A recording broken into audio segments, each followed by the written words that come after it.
Hey everyone, I know you guys love the test your knowledge videos where we ask you a lot of questions as we go through to see if you have the knowledge you need to climb.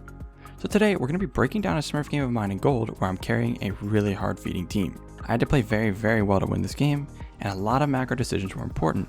So let's jump right in and start testing your knowledge. Alright, so in this game I'm playing Jax vs Camille.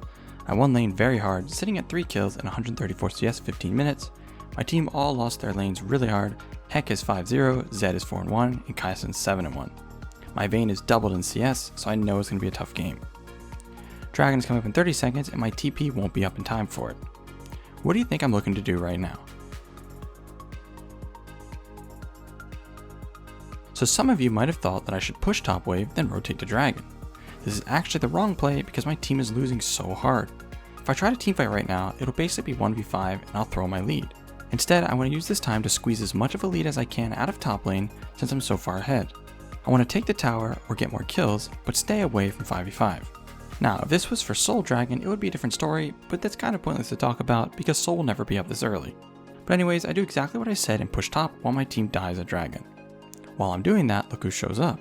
Now, this means 3 of them are at Dragon and 2 of them are here. Before we let the clip play, what would you do here? I have flash and a ward to use for a ward jump. Let's watch what happens.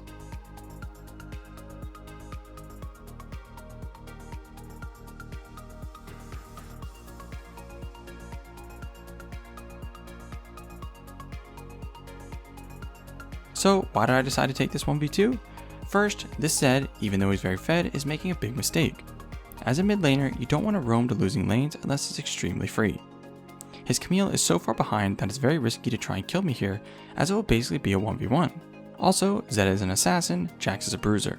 Bruisers counter assassins, that's just how the game works. Bruisers are tanky enough to eat the burst of an assassin and can kill them very fast. Now, like I said, I don't want to be 5v5ing.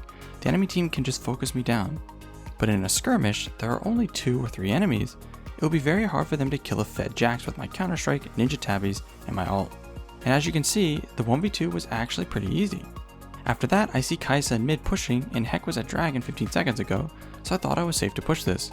But Heck actually shows up to fight me. I didn't know if he had ult, so I didn't bother trying to run, but since he had ult, we trade 1 for 1. But he was worth 1,000 gold. Alright, so think about this. Imagine if I made the mistake many players make, in tunnel vision on Dragon even though it's useless, and I tried to 5v5. I could have easily thrown my lead entirely. But by splitting, it put pressure on the enemy team, and pressure makes them make mistakes. They sent 3 to top, I killed all 3 and died. They got 300 gold, and I got 275 from Camille, 650 from Zed, and 1,000 from Heck. This is a big game-changing play, and is a great example of how important macro is. Anyways, after I respawn, where should I go next? Back to top, look to fight mid, go bot. The right play here is to go bot. That's because they just did Dragon and the next objective coming up is Herald. Jax is a late game carry, but at this point I can't carry a team fight, so for the same reasons as before, I want to split push the opposite side of the objective. When I get down there, Heck flanks me with Predator. What would you do? Take the 1v2 or try to run? So this example is perfect to show how very small things can influence your decisions and how many different factors come into play. I want to take the 1v2 at the start, so I pop my ult. But now watch Hecarim, he starts kiting away and running into tower. I can't 1v2 dive them since they are both fed, and I use my ult, so now I just have to run away. Since I don't have my ult, I'm going to just kill Gromp while waiting for it to come back up. And after doing that, my team is doing Herald and I know the enemy team is going to stop them, so I just focus on abusing the behind Camille as much as possible. I dive her and kill her easily, and Zed shows up again, but I'm already out. Even though I brought 2 down here and killed one of them, my team still gets wiped without returning a single kill. Safe to say, it's going to be a tough game. I recall to spend my gold, and the enemy team dropped Herald and is pushing down our inner tower. Zed is bot split pushing. What would you do here? Let's see what happens.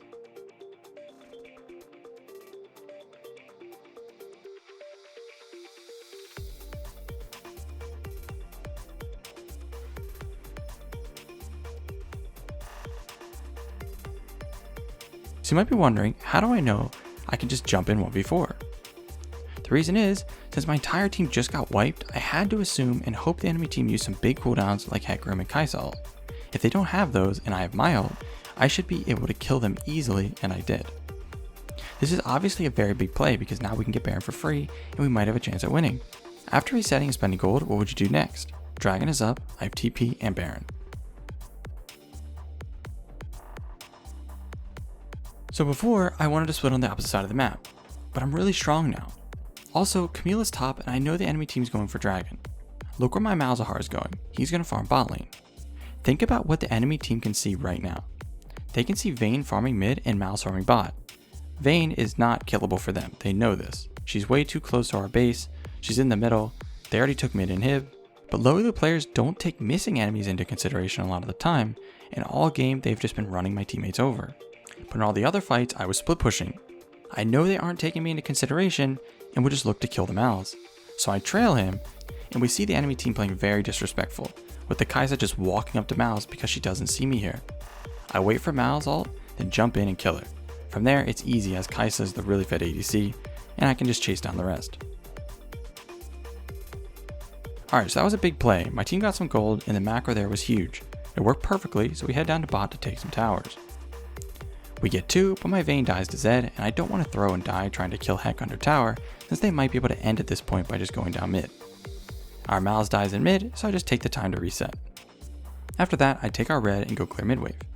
After clearing it, I see Zed ganking our support in our jungle. Since I clear mid wave first, I have mid priority, and will be the first one to move to the fight.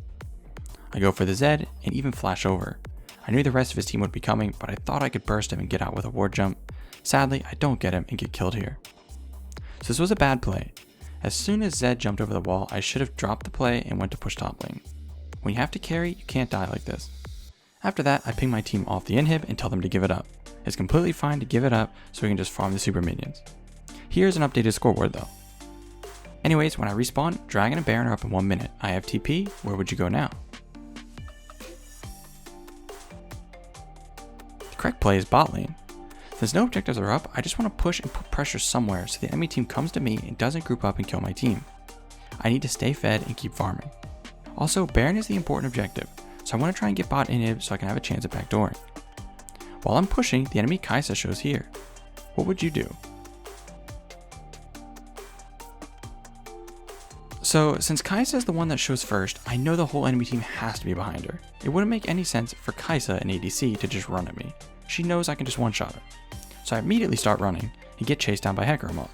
Then Zed, Blitz, and Kai'Sa ult for me. I die and imping my team not to fight. I misplayed a little using my E too early when Heck jumped on me, but to my surprise, my team traded back a few kills. But if you think about it, it makes sense. They used all 4 ults on me and my team has all of theirs and Camille is splitting top. I just don't expect my team to do anything and I expect to carry 1v5. They did well this time. My team gets the dragon stolen and we almost lose both Nexus towers while Camille is taking our top tower.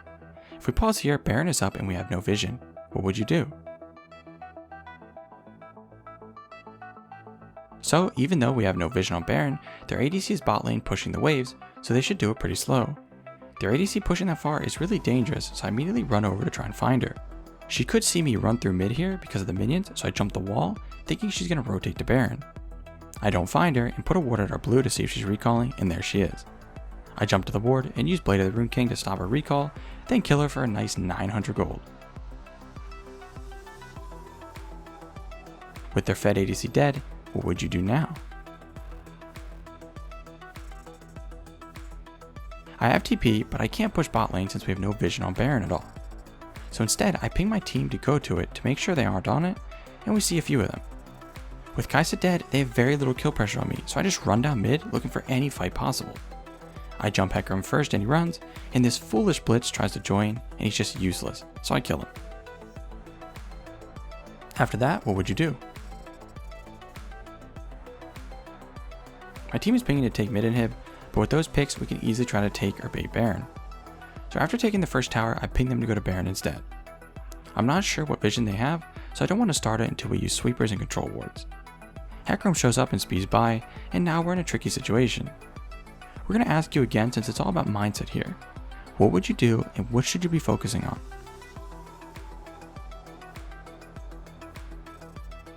With the way the game is going, I don't want to coin flip the Baron smite. Also, Baron shreds resistances, so if we're doing it and Hecarim steals, we're going to get wiped in the team fight right after and they're going to end the game. So with these two things in mind, I'm just going to spam ping my team off the Baron and look for Hecarim. I find him and jump on him, but Kai'Sa's here as well. Kai'Sa ults in and Heck fears me while I have 4 stacks of Kai'Sa passive on me. My counter strike is down for half a second. So I flash away from Kai'Sa until it's up, then jump, stun, and kill both.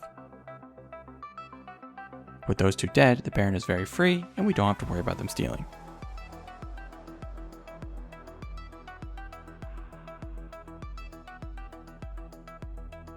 After resetting, my team is really far up, in the enemy jungle and pushing. What would you do? So I don't want to try and group with them here. They all made the same mistake of not recalling and spending their gold. So if I TP in and we try to fight, we could lose and they would end the game. Instead, I ping them away and go to push out top, so we can have multiple lanes of pressure with Baron. While I'm doing that, the enemy sends multiple for me. What would you do? Would you take this fight? Although I'm really fed, my goal isn't to fight right now, it's to take objectives. That's what Baron is used for. But since my team resets so much later than I did, they are late to push mid. So I don't want to try 1v4 or 1v5, I want to just run and let my team pressure. My Vayne shows up and we get jumped, and I make the mistake of trying to fight and die. This was a huge misplay.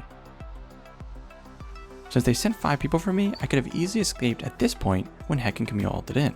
From here, I could have TP'd bot or mid and we could get a lot of towers and inhibs. Or I could have waited for the enemy team to kill Vayne, then recall and respond to my team pushing in mid, while I continue pushing top. I made the worst possible play here, but at least my team took mid inhib and backed off. When I respawn around at a base, we see the enemies Zed, Kai'Sa, and Heck pushing mid. What would you do here? Since I see my Malzahar bot with the wave and he still has Baron, I TP right away down there to take the inhib. Camille hard trolls and misses her E, so I jump on her first and kill her.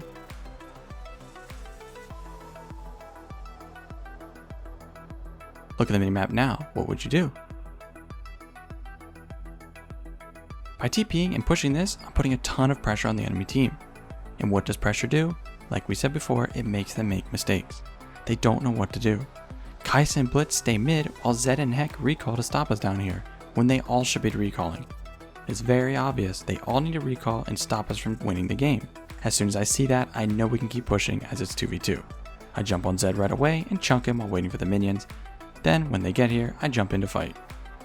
Obviously this fight isn't even close and we easily kill them and end the game. Alright guys, so as you can see, even with my team full blown sprinting it, even when I'm 1v2 or 1v3 on the other side of the map, with good macro and decisions, I could carry them in an otherwise hopeless game. But let us know how you did with the questions in the comments. Would you have carried this game? By the way, I recorded this game and many others with live commentary that you can watch right away over at skillcapepd.com.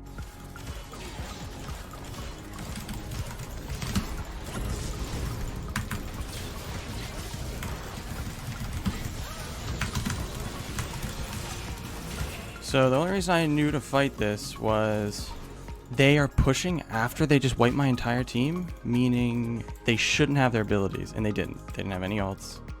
You can filter our live commentaries page to select your favorite challenger player, pick a Smurf game or a high elo game, and see at a glance how hard the carry was.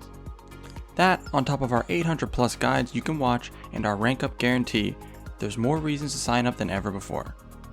Thanks for watching, and we'll see you in the next one.